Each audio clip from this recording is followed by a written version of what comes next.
അങ്ങനെ 10-15 ദിവസത്തിന് ശേഷം ഉമ്മച്ചിയും പാപ്പിയും തിരിച്ചു വരുവാണ്. അങ്ങനെ ഞങ്ങൾ എയർപോർട്ടിലോട്ട് പോകാൻ വേണ്ടി വീട്ടിൽ നിന്ന് ഇറങ്ങി.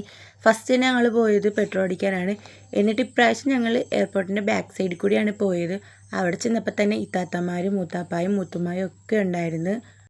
അങ്ങനെ 10-15 മിനിറ്റ് അവിടെ നിന്നപ്പോൾ തന്നെ ഉമ്മച്ചിയും വാപ്പയും വന്ന് ഹെസമോള് വാപ്പാനെ കണ്ടപ്പോൾ തന്നെ ഓടിച്ചെന്ന്.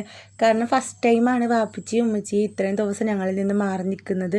അങ്ങനെ ഉമ്മച്ചി ഞങ്ങളെ കണ്ടപ്പോൾ തന്നെ കരയാൻ വേണ്ടി തുടങ്ങി. അങ്ങനെ കരച്ചിലൊക്കെ കഴിഞ്ഞ് കുറച്ച് നേരം അവിടെ നിന്ന് എന്നിട്ട് ഞങ്ങൾ കൊണ്ടുവന്ന സാധനങ്ങളൊക്കെ വണ്ടിയിൽ വെച്ച് ഞങ്ങൾ നേരെ പോയത് ഫുഡ് കഴിക്കാൻ. എല്ലാവർക്കും നല്ല വിശപ്പുണ്ടായിരുന്നു. സമയം ഒരു 10-11 മണിയായി. അന്നേരത്തേക്ക് പിന്നെ ഞങ്ങൾ നേരെ പോയത് ആര്യാസിലോട്ടാണ്. അവിടെ ചെന്നൊരു 5-10 മിനിറ്റ് നിന്നപ്പോൾ തന്നെ ഞങ്ങൾ ഓർഡർ ചെയ്ത സാധനങ്ങളൊക്കെ വന്ന്. നെയ് റോസ്റ്റും മസാല ദോശയും പൊടി ദോശയൊക്കെ ആയിരുന്നു ഓർഡർ ചെയ്തത്. അതൊക്കെ വന്ന്. ഞാൻ പൊടി ദോശയാണ് വാങ്ങിച്ചത്. ഞാൻ ഫസ്റ്റ് ടൈമായിട്ടാണ് ഇത് ട്രൈ ചെയ്ത് നോക്കുന്നത്. പക്ഷേ നല്ല അടിപൊളി ടേസ്റ്റ് ആയിരുന്നു. പിന്നെ അവിടുന്ന് ചായയൊക്കെ കുടിച്ച് ഞങ്ങൾ നേരെ ഇറങ്ങി. അപ്പോൾ ഇന്നത്തേക്ക് അത്രയുള്ളൂ. ചാനൽ സബ്സ്ക്രൈബ് ചെയ്ത് തരാണ്. സബ്സ്ക്രൈബ് ചെയ്യുക. വേറെ കാണുന്ന